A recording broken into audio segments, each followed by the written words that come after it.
Taste the Daily. Mayiladuthurai மாவட்டம் தரங்கம்பாடியில் ஊருக்குள் புகுந்த கடல் நீரால் கோயில் மற்றும் சாலை சேதமடைந்துள்ளது. இது குறித்த கூடுதல் தகவலை செய்தியாளர் முகமது அலி வழங்க நாம் கேட்கலாம். வணக்கம் முகமது அலி, கடல் நீர் உட்புகுந்ததால் என்ன மாதிரியான பாதிப்புகளை மக்கள் சந்தித்தாங்க? விவரங்களை பதிவு பண்ணுங்க. வணக்கம் சார். மயிலாடுதுறை மாவட்டம் தரங்கம்பாடி தாலுகா சின்னங்குடி மீனவ கிராமத்தில் நேற்று இரவு முதல் கடல் நீர் உட்புகுந்து அங்கு உள்ள சிறிய கோயில்கள் சேதமடைந்துள்ளன.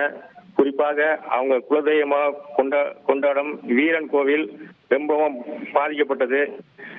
சுடுகாட்டுக்கு செல்லும் சாலை பழுதடைந்து துண்டிக்கப்பட்டது. கடல் நீர் அந்த வழியாக ஊருக்குள் புகுந்து சேதம் ஏற்பட்டது. அவர்களது படகுகள் தண்ணீரில் அடித்து வரப்பட்டு சுமார் 50 மீட்டர் தூரத்திற்கு தள்ளி இழுத்து கொண்டு போனது. இதனால் மிகுந்த பாதிப்பு அடைந்த மீனவர்கள் கருங்கல் தடுப்பு சுவர் அமைத்து தூண்டில் வளைவு துறைமுகம் அமைக்க வேண்டும் என்று கோரிக்கை வைத்துள்ளனர். இதுவரையும் கருங்கல் தடுப்பு சுவர் அமைக்க ஆணை இன்னும் வெளியிடாத காரணத்தினால் நிதி ஒதுக்கப்பட்டு அப்படியே இருப்பதாக கூறுகின்றனர். மேலும் மீனவர்களின் வாழ்வாதாரம் பாதிக்கப்பட்டுள்ளது. இது ஆண்டுக்கு ஒரு முறை இதே போல் தொடர்ந்து அந்த சின்னங்குடி கிராமத்தில் பாதிக்கப்படுது என்று மீனவர்களின் குற்றச்சாட்டாக உள்ளது. இதுவரை எந்த அதிகாரியும் வந்து பார்த்து நடவடிக்கை எடுக்கவில்லை என்று குற்றம் சாட்டுகின்றனர்.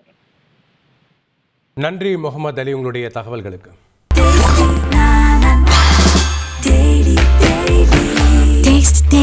Taste the Daily.